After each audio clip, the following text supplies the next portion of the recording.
రుద్రవరం గ్రామంలో సుబ్బారాయుడు పెద్ద గృహస్థు. ఆయనకు అన్నీ ఉన్నాయి.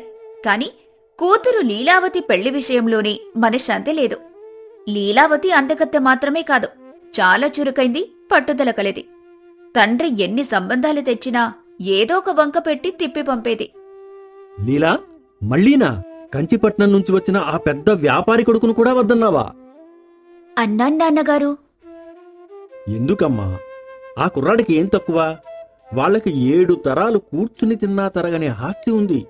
చూడటానికి రాజకుమారుడిలా ఉన్నాడు.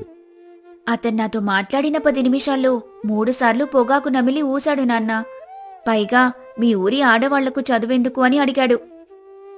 ఏదో మాట వరసకు అన్నాడులే అమ్మా. నువ్వు ప్రతి చిన్న విషయాన్ని పట్టుకొని కూర్చుంటే ఎలా? నీకు పెళ్లి చేసేదెలా? నా పరువు పోతోంది. నాన్నగారు, పరువు కోసం ఒక మూర్ఖుడిని నా మెడకు కట్టాలని చూస్తారా? నా జీవితం ముఖ్యం కాదా? మరి ఎలాంటివాడు కావాలి తల్లి నీకు? ఇంద్రుడు చంద్రుడు కావాలా? నాకు ఇంద్రుడు వద్దు, చంద్రుడు వద్దు. నా తెలివిని గుర్తించేవాడు కావాలి. నన్ను అర్థం చేసుకునేవాడు కావాలి. అలాంటి వాడు ఎక్కడున్నాడని వెతకను. సరే నాన్నగారు, మీ బాధ నేను అర్థం చేసుకోగలను. మీరు ఇక సంబంధాలు వెతకటం ఆపండి. ఏంటి, పెళ్ళే చేసుకోవా? చేసుకుంటాను, కానీ ఒక షరతు. నన్ను పెళ్లి చేసుకోవాలనుకునేవాడు నా 5 ప్రశ్నలకు సమాధానం చెప్పాలి. 5 ప్రశ్నలా? ఇదేం వింత? అవును, ఆ 5 ప్రశ్నలకు ఎవరు సరైన సమాధానం చెబుతారో వాళ్ళెంత పేదవాళ్లైనా సరే నేను వాళ్లని పెళ్లి చేసుకుంటాను. ఇది నా ఆఖరి మాట. నీ పట్టుదల నాకు తెలియనిది కాదు తల్లి, నీ ఇష్టం. కానీ ఈ షరతుకు ఎవరైనా ఒప్పుకుంటారా? తెలివైనవాడు ఒప్పుకుంటాడు, మూర్ఖుడు అవమానంగా భావిస్తాడు. నాకు కావాల్సింది తెలివైనవాడే. లీలావతి 5 ప్రశ్నల షరతు గురించి ఊరంతా పాకిపోయింది. రచ్చబండ దగ్గర జనం ఇదే విషయం గురించి మాట్లాడుకుంటున్నారు. విన్నావా రాము? ఆ సుబ్బారాయుడు కూతురు లీలావతంట ఎవరో మహారాణిలాగా 5 ప్రశ్నలు వేస్తుందంట. విన్నాను. ఆ పొగరబోతకు తగిన శాస్తి జరగాలి. ఏ మొగుడు దొరకడు, చూస్తూ ఉండు. ఎందుకు అంతమాట అంటారు వెంకన్న మావయ్య? చదువుకున్న పిల్ల తెలివైన వాడిని భర్తగా కోరుకోవడంలో తప్పేముంది? ఓహో, శంకర్ వచ్చాడు. నువ్వేనా తెలివైన వాడివి? నీకు 2 ఎకరాల పొలం తప్ప ఏముంది? నువ్వు వెళ్తావా పరీక్షకు? ప్రశ్నలకు సమాధానం చెప్పడానికి ఆస్తి ఎందుకు మావయ్య? కాస్తంత బుర్ర ఉంటే చాలు. ముందు ఆ జమీందారు కొడుకు రఘు వస్తున్నాడట. వాడి దెబ్బకు ఈ లీలావతి ప్రశ్నలన్నీ పటాపంచలైపోతాయి. అనుకున్నట్టే మరుసటి రోజు పక్క ఊరి జమీందారు కొడుకు రఘు తన తండ్రితో సేవకులతో బండ్ల మీద దిగుతాడు. ఇల్లంతా బహుమతులతో నింపేస్తాడు. చూసారా సుబ్బారాయుడు గారు, ఈ బహుమతులు చాలకపోతే చెప్పండి, మా కోట నుండే ఇంకో బండి పంపిస్తాను. అయ్యో, మీ రాక మాకు సంతోషం జమీందారు గారు. బహుమతులు ఎందుకు? మా స్థాయికి తగ్గట్టు ఉండాలి కదా. సరే, మీ అమ్మాయిని పిలవండి. ఆ 5 ప్రశ్నలేవో అడగమనండి. నా దగ్గర ఉన్న డబ్బుతో సమాధానాలు కొనేస్తాను. లీలావతి అక్కడికొస్తుంది. రఘు అహంకారాన్ని చూసి మనసులోనే నవ్వుకుంటుంది. నమస్కారం. మీరు నా షరతుకు ఒప్పుకొని వచ్చినందుకు సంతోషం. సరే సరే, తొందరగా ప్రశ్నలేవో అడుగు. నాకు వేరే పనులున్నాయి. నా మొదటి ప్రశ్న, ప్రపంచంలో అత్యంత లోతైంది ఏది? అమ్మో, ఇదేం ప్రశ్న? ఎంత సులభమైన ప్రశ్న. సముద్రం, పసిఫిక్ మహాసముద్రం. కావాలంటే చెప్పు, నిన్ను ఓడ మీద అక్కడికి తీసుకెళ్తాను. కాదు, సముద్రానికి కూడా అడుగుంటుంది. దాన్ని కొలవగలం. సరే, కాకపోతే గోల్కొండ వజ్రాలు గని, అది ఇంకా లోతుగా ఉంటుంది. కావాలంటే అక్కడి నుంచి వజ్రాలు తెచ్చి నీ ఒంటి నిండా పోస్తాను. గనికి కూడా అంతు ఉంది.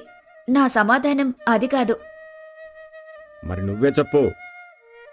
ప్రపంచంలో అత్యంత లోతైంది మనిషి మనసు. దాని లోతును ఎవ్వరూ కొలవలేరు.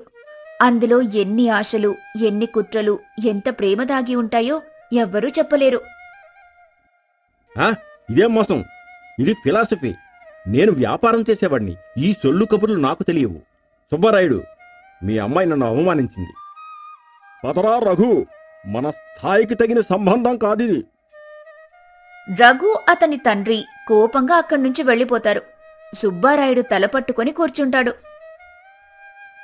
చూసావా లేరా, వచ్చిన మొదటి సంబంధాన్నే చెడగొట్టావు. అంత పెద్ద జమీందారుతో మనకు బియ్యం అందకుండా చేసావు.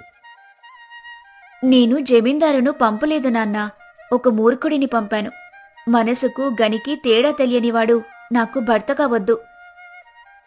కొన్ని రోజుల తర్వాత పొరుగు గ్రామం నుండి కిరీటి అనే గొప్ప పండితుడు, శాస్త్రాలు చదివినవాడు లీలావతి ప్రశ్నల గురించి విని వస్తాడు.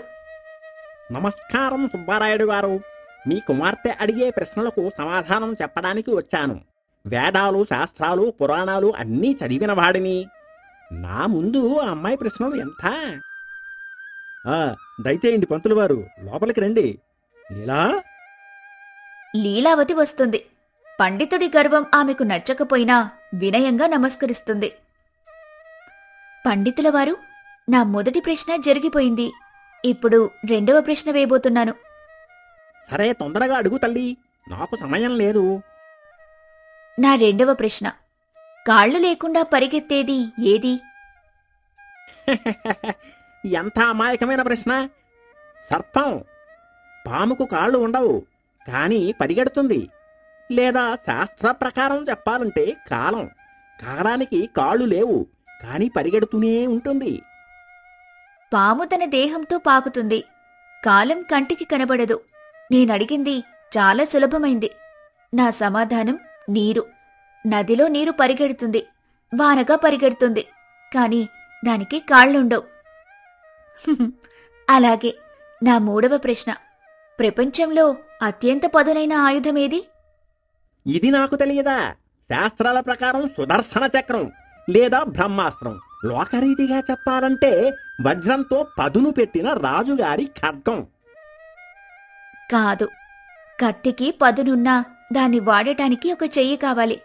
అది కూడా మొద్దుబారిపోతుంది. నా సమాధానం మాట. మాట?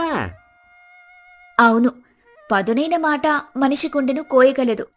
కత్తికాయం మానిపోతుంది, కాని మాటకాయం జీవితాంతం మానదు. అందుకే మాట కంటే పదునైన ఆయుధం మరొకటి లేదు. అసంబద్ధం. ఇవి ప్రశ్నలు కావు, ఇవి నీ సొంత అభిప్రాయాలు. నీ తెలివిని పరీక్షించడానికి నేను వస్తే నువ్వు నా పాండిత్యాన్ని అవమానిస్తున్నావు. నేను వెళ్తున్నాను.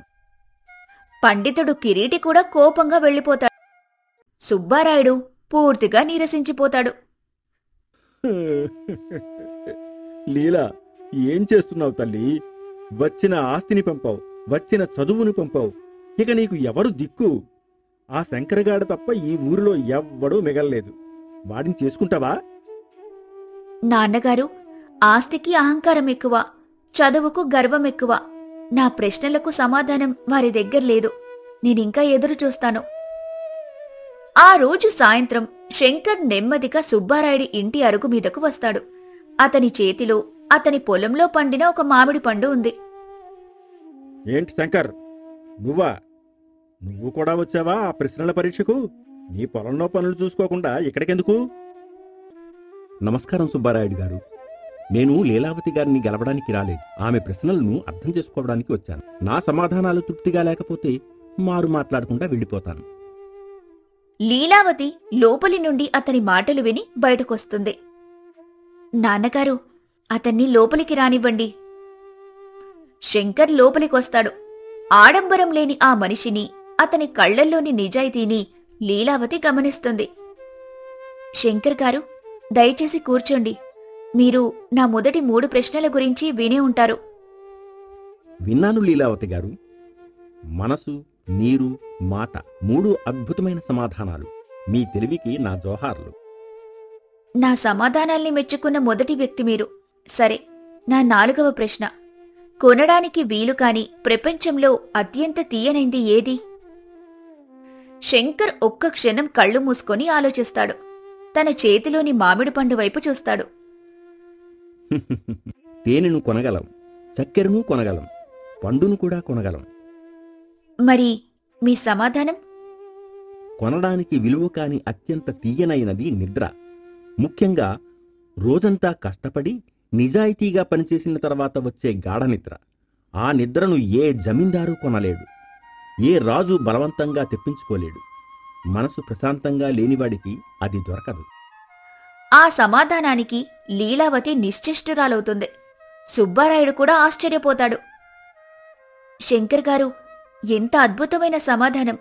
మీరు చెప్పింది 100% నిజం. అవును, నిజమే. ఆ నిద్రకు ఏవెలా కట్టలేము. మీకు ఆఖరి ప్రశ్న మిగిలుంది. ఈ ప్రశ్నకు సమాధానం చెబితే నేను మీదాన్ని. నా 5వ ప్రశ్న, ఆఖరి ప్రశ్న. ఒక స్త్రీకి నిజంగా ఏం కావాలి? ఆ ప్రశ్న అడగ్గానే సుబ్బారాయుడు అయ్యో ఇదేం ప్రశ్న అని తలపట్టుకుంటాడు. ఇది సమాధానం లేని ప్రశ్న అని అతనికి తెలుసు. లీలావతి గారు, ఇది పొడుపు కథ కాదు. ఇది మీ గురించిన ప్రశ్న. చెప్పండి. మీ దగ్గరకు మొదట ధనవంతుడు వచ్చాడు. మీకు బహుమతులు ఇస్తానన్నాడు. మీరు వద్దన్నారు. తరువాత పండితుడు వచ్చాడు. మీకు శాస్త్రాలు చెబుతానన్నాడు. మీరు వద్దన్నారు. అవును. ఎందుకంటే వాళ్ళిద్దరూ మిమ్మల్ని గెలవడానికి వచ్చారు. మిమ్మల్ని అర్థం చేసుకోవడానికి రాలేదు. ఒక స్త్రీకి నిజంగా కావలసింది బంగారం కాదు, పాండిత్యం కాదు, గౌరవం. గౌరవమా? అవును. తన తెలివికి గౌరవం, తన ఆలోచనలకు గౌరవం, తన నిర్ణయాలకు గౌరవం, అన్నిటికన్నా ముఖ్యంగా తనను ఒక వస్తువుగా కాకుండా ఒక మనిషిగా తనతో సమానంగా చూసే గౌరవం. లీలావతి కళ్లల్లో నీళ్లు తిరుగుతాయి. ఇంకా ఇంకా తనను తానుగా ఉండనిచ్చే స్వేచ్ఛ. పెళ్లికి ముందు, పెళ్లి తర్వాత కూడా తన అభిప్రాయాలను గౌరవించే స్వేచ్ఛ. లీలావతి కళ్ల నుండి ఆనంద బాష్పాలు రాలుతాయి. ఆమె తండ్రి వైపు తిరుగుతుంది. నాన్నగారు, నా 5 ప్రశ్నలకు సమాధానాలు దొరికాయి. ఇతనే నా భర్త. శంకర్, అల్లుడు, నిన్ను ఒక సామాన్య రైతు అనుకున్నాను. కానీ నువ్వు మామూలు రైతువి కాదు. నువ్వు మనుషులను చదివిన మేధావివి. నా కూతుర్ని నీ చేతిలో పెడుతున్నందుకు నాకు చాలా గర్వంగా ఉంది. ఈ వార్త ఊరంతా వ్యాపిస్తుంది. లీలావతి శంకర్ల వివాహం అంగరంగ వైభవంగా జరుగుతుంది. చూసావా రాము, ఆ జమీందారు, ఆ పండితుడు చెయ్యలేనిది మన శంకర్ చేశాడు. నిజమే. చదువు కంటే డబ్బు కంటే లోకజ్ఞానం గొప్పదే. వాడు లీలావతి మనసు గెలిచాడు. పెళ్లి తర్వాత లీలా, నీకు ఈ మట్టి పనులు, ఈ పేదరికం అలవాటవుతుందా? నన్ను పెళ్లి చేసుకుని తప్పు చేశానేమో అనిపిస్తోందా? శంకర్ గారు, నాకు 5 ప్రశ్నలున్నాయి. మళ్ళీనా? మొదటి ప్రశ్న, ప్రపంచంలో అత్యంత లోతైంది ఏది? మనసు. కాదు, మీ కళ్ళు. రెండవ ప్రశ్న, కాళ్ళు లేకుండా పరిగెత్తేది ఏది? నీరు. కాదు, మీతో నా జీవితం. మూడవ ప్రశ్న, పదునైన ఆయుధమేది? మాట. కాదు, మీ చూపు. నాలుగవ ప్రశ్న, తీయనైంది ఏది? నిద్ర. కాదు, మీ ప్రేమ. ఐదవ ప్రశ్న, స్త్రీకి ఏం కావాలి? గౌరవం, స్వేచ్ఛ. కాదు, మీరు. నాకు మీరే కావాలి. శంకర్, లీలావతి ఇద్దరూ తమ పొలంలో సూర్యాస్తమయాన్ని చూస్తూ నిలబడ్డారు. వారి జీవితం వారి పొలంలాగే పచ్చగా వర్ధిల్లింది. శంకర్ కష్టానికి లీలావతి తెలివితోడై వారి గ్రామానికే ఆదర్శ దంపతులుగా నిలిచారు.